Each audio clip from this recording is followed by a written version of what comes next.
بسم اللہ الرحمن الرحیم۔ السلام علیکم۔ روزانہ واقعات سننے کے لیے اس چینل کو سبسکرائب کریں۔ خلیفہ ہارون رشید کا خصوصی طبیب ایک نصرانی تھا۔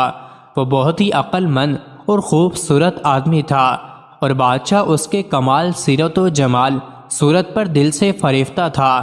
ایک دن ہارون رشید نے اس سے کہا، کاش تم مسلمان ہو جاتے تو میں تم کو اپنے دربار کا سب سے بڑا اعزاز عطا کرتا۔ طبیب نے جواب دیا، امیر المومنین، آپ کے قرآن کی ایک آیت مجھے اسلام قبول کرنے سے روکتی ہے، ورنہ میں ضرور مسلمان ہو جاتا۔ ہارون رشید نے حیران ہو کر دریافت کیا کہ وہ کون سی آیت ہے؟ طبیب نے کہا، کلمۃ القاہا الی مریم و روح من، یعنی حضرت عیسیٰ علیہ السلام اللہ کا کلمہ ہے جس کو اللہ تعالیٰ نے بی بی مریم کی طرف ڈال دیا اور وہ اللہ کی روح میں سے ہے۔ یہ آیت کہنے کے بعد اس نے کہا، اس آیت میں روح من کا لفظ آیا ہے اور یہ من تبعیض کے لیے ہے، جس کا حاصل یہ ہوا کہ حضرت عیسیٰ علیہ السلام اللہ کا جز اور اس کا ایک ٹکڑا ہے۔ طبیب کی یہ بات سن کر ہارون الرشید کو بڑا رنج و صدمہ ہوا اور اس نے اپنے دربار کے تمام علماء کو طلب کیا تاکہ طبیب کے اس شبہ کا ازالہ کریں، مگر درباری علماء اس شبے کا جواب دینے سے قاصر رہے اور ہارون رشید رنج و غم سے بے قرار ہو گیا۔ اتنے میں اسے پتہ چلا کہ مفسر علی بن حسین مروزی حج سے واپس ہوتے ہوئے بغداد میں ٹھہرے ہوئے ہیں۔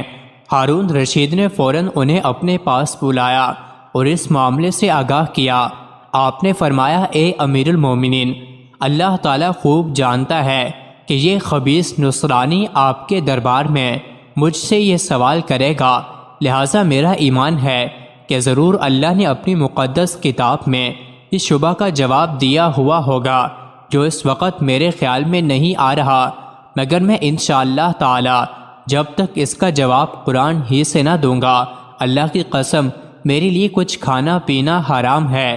یہ کہہ کر وہ ایک اندھیری کوٹھری میں داخل ہو گئے اور دروازہ بند کر کے قرآن مجید کی تلاوت کرنے لگے، یہاں تک کہ سورہ جاثیہ کی آیت سخر لکم ما فی السماوات و ما فی الارض جمیعا من زبان پر آئی تو مارے خوشی کے اچھل پڑے اور فوراً دروازہ کھول کر باہر نکلے اور دربار میں جا کر ہارون رشید کے سامنے نصرانی طبیب کو یہ آیت پڑھ کر سنائی اور فرمایا، یہاں بھی روح من کی طرح جمیع من آیا ہے، تو اگر اس من کو تبعیض کے لیے مانا جائے تو یہ لازم آئے گا کہ زمین و آسمان بھی خدا کے جز قرار پائیں، لہٰذا تم خوب سمجھ لو کہ روح من میں من تبعیض کے لیے نہیں ہے اور حضرت عیسیٰ علیہ السلام ہرگز خدا کے جز نہیں ہے، بلکہ وہ زمین و آسمان کی طرح خدا کی مخلوق ہے۔ علی بن حسین کی یہ نورانی تقریر سن کر نصرانی طبیب کا سینہ کھل گیا اور ان کا شبہ بالکل رفع ہو گیا اور وہ اسی مجلس میں کلمہ پڑھ کر مشرف با اسلام ہو گیا۔